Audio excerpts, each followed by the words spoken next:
I think there are two really important legacies for Americans from the War of Vietnam, and we do not seem to have learned either one, alas. First of all, power is not infinitely fungible. The power to blow stuff up is not the same thing as the power to create. We're better than any country in history when it comes to just destroying cities, for example, leveling them, turning them into moonscapes.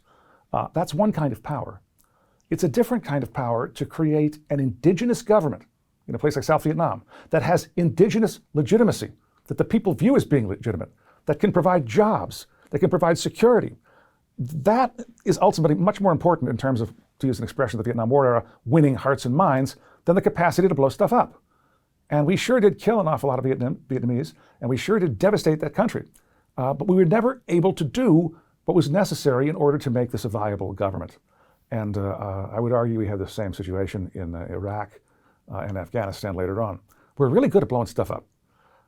Another lesson, and I think that this is a little more complicated. If you study the Tonkin Gulf Resolution of 1964, there's an awful lot of deception going on.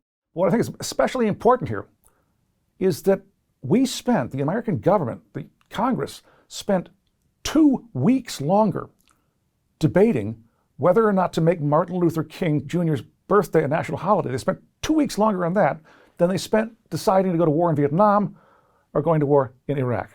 And the time to have this really all-out debate is before you put boots on the ground, not afterwards. So hopefully, I'm not hopeful, but I'd like to think that in some future conflict where there's a situation, a foreign policy situation in a far-off country, the merits of which are not really clearly understood, that we sit down and have a very serious debate about what it is we're about to do. As I said, the time to do that is before our sons and daughters are in danger, not afterwards.